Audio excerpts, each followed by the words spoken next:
Actually, there's a more systematic and mathematical way to express the relationship between marginals and averages. So let's use math. Bear with me. So let's assume that total cost is a function of quantity. So total cost equals to FQ. So average cost is equals to FQ over Q, which is total cost divided by quantity. Understandable. So marginal cost, the cost of an additional unit of good, is actually the gradient of the total cost curve.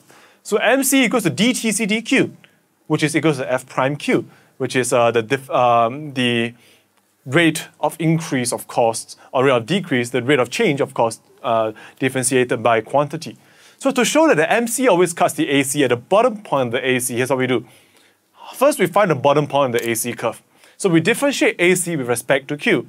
So using the product rule, we get, if you want to differentiate AC, you differentiate FQ over Q with respect to Q. And what you get is F prime Q over Q minus FQ over Q squared.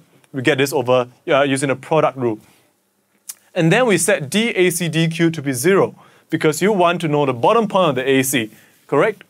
So you want to find when the rate of increase or rate of change is 0. So multiply by Q on both sides and then we shift them around, we get F prime Q equals to FQ over Q. Now notice that F prime Q is simply your MC and FQ over Q is your AC. So this shows that dAC dQ equals to 0, or a rate of change of AC is 0 at the bottom point of your AC, and MC equals to AC here. So MC cuts AC at the bottom point of your AC. Now, next we show that when MC is more than AC, AC rises. So when your marginal cost is more than your average cost increases.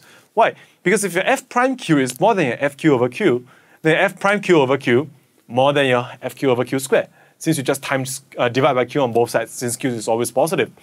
And F prime Q over Q minus FQ over Q squared more than 0. And you realize that F prime Q over Q minus FQ over Q squared is just your dAC dQ, the rate of change of the AC. So the rate of change of the AC is more than 0, AC is increasing, right? So what we've just proven is that when your MC is more than your AC rises.